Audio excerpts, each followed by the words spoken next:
Imagine um rio silencioso, escondido no coração do Brasil colonial.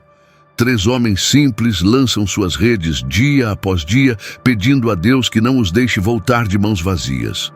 Mas naquele amanhecer, algo inexplicável acontece. As redes, antes vazias, tocam algo no fundo da água. Algo pequeno, leve, mas profundamente sagrado. Uma imagem quebrada, coberta de lama.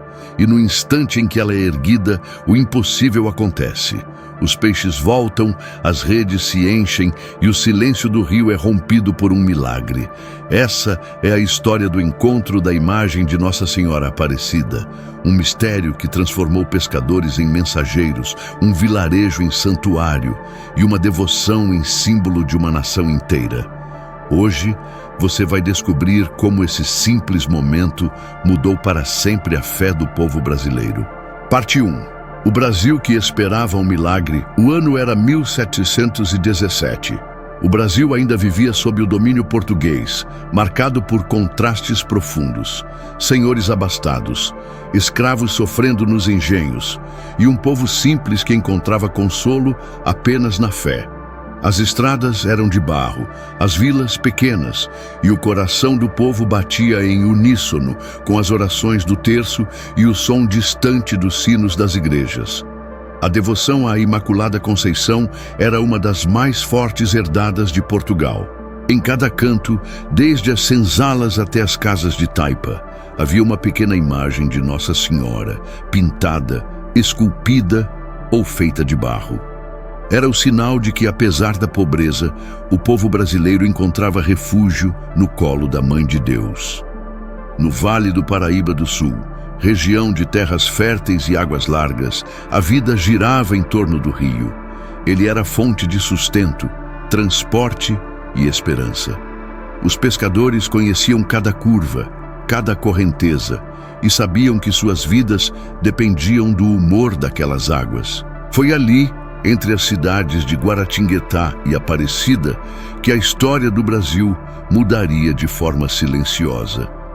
Tudo começou quando as autoridades locais souberam que o governador da capitania de São Paulo e Minas do Ouro, Dom Pedro de Almeida, o conde de Assumar, passaria pela região. Em sinal de hospitalidade, pediram aos pescadores que trouxessem o melhor peixe possível para um banquete. O problema é que naquela semana o rio estava vazio. Nenhum peixe se deixava pegar. Os pescadores Domingos Garcia, João Alves e Felipe Pedroso se esforçaram dia após dia, lançando redes que voltavam apenas com lama. Era como se o rio, misteriosamente, tivesse fechado suas águas. E é nesse cenário de frustração, fé e silêncio que o céu começa a se mover. Enquanto o povo aguardava o cortejo do governador, Deus preparava um outro encontro, não de nobres e autoridades, mas entre o homem simples e o sagrado escondido sob o leito do rio. Brustolone narra que, para entender o que viria a seguir, é preciso ver o contexto. O Brasil daquela época vivia uma sede espiritual. O povo clamava por um sinal de que Deus não havia esquecido sua terra. E esse sinal estava prestes a surgir, não nos palácios, mas nas mãos calejadas de 3 pescadores. Parte 2. O encontro nas águas. Era uma manhã comum, fria e silenciosa. O rio Paraíba do Sul corria manso, como se guardasse um segredo antigo. As redes dos pescadores cortavam a superfície escura da água, mas voltavam sempre vazias. João Alves, já cansado, fez o sinal da cruz antes de lançar a rede novamente. E dessa vez, algo diferente aconteceu. Quando puxou a rede, sentiu um peso estranho, mas leve demais para ser peixe. Ao erguer o que estava preso, viu um pequeno objeto coberto de lama e raízes. Era o corpo de uma imagem de Nossa Senhora, sem a cabeça. Um silêncio profundo tomou conta dos 3 homens.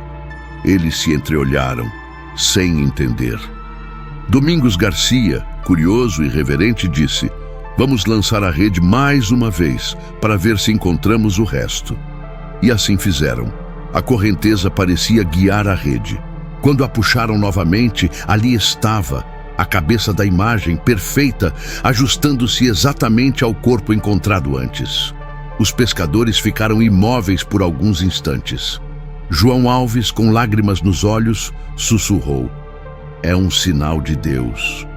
E como se o céu confirmasse, o impossível começou a acontecer. Eles lançaram a rede mais uma vez. Desta vez, ela voltou repleta de peixes, tanto que quase virou o pequeno barco. As águas, antes silenciosas, pareciam se encher de vida. Era como se todo o rio, de repente, celebrasse a presença daquela pequena imagem negra de barro. Brustoloni descreve esse momento com profundidade. Ele não o trata apenas como um achado casual, mas como um encontro providencial, onde o humano e o divino se cruzam no cotidiano. A imagem, segundo ele, não era apenas uma peça quebrada, era um chamado do céu. Os pescadores, emocionados, envolveram a imagem em um pano simples e voltaram para casa em silêncio. Nenhum deles duvidava de que aquele momento seria lembrado para sempre. E assim, entre a pobreza e a fé, nasceu o primeiro capítulo da devoção a Nossa Senhora Aparecida, a mãe que escolheu surgir nas águas para estar próxima dos humildes. Parte 3. Os primeiros milagres e a casa de oração. Ao chegarem à margem, os pescadores ainda sentiam o coração bater acelerado. O que haviam encontrado não era apenas barro, era algo que tocava a alma. João Alves, profundamente comovido, entregou a imagem ao amigo Felipe Pedroso, o mais velho entre eles. Foi decidido que ela ficaria em sua casa, guardada com respeito e devoção. Naquela noite, Felipe limpou cuidadosamente a pequena imagem. Ao retirar o barro e as algas, viu surgir o semblante sereno da Virgem, as mãos postas em oração e o manto delicadamente moldado. Mesmo sem as cores originais, ela irradiava algo inexplicável. A família inteira ajoelhou-se diante dela e ali fizeram a primeira oração à Nossa Senhora Aparecida. Logo, a notícia se espalhou pela vizinhança. Pessoas começaram a visitar a casa de Felipe Pedroso para ver a imagem que veio do rio. E foi ali, naquele lar simples, que ocorreram os primeiros milagres. Um dos mais conhecidos foi o das velas que se apagavam sozinhas e, sem que ninguém as tocasse, voltavam a se acender diante da imagem. Brustoloni registra esse episódio como um sinal de presença viva, uma resposta maternal da Virgem às orações humildes de seu povo. A cada semana, mais e mais pessoas chegavam, trazendo flores, velas e promessas. O pequeno oratório da casa de Felipe transformou-se em local de peregrinação. Ali não havia ouro, nem altares luxuosos, apenas fé pura, rezas simples e lágrimas sinceras. Brustoloni observa que a devoção cresceu não por imposição da igreja, mas pelo coração do povo. Era o amor popular que sustentava o culto nascente. E assim, o que começou como um achado nas águas transformou-se em corrente de fé viva, unindo famílias e reacendendo a esperança do Brasil. O lar de um pescador tornou-se o primeiro santuário da rainha e padroeira do Brasil.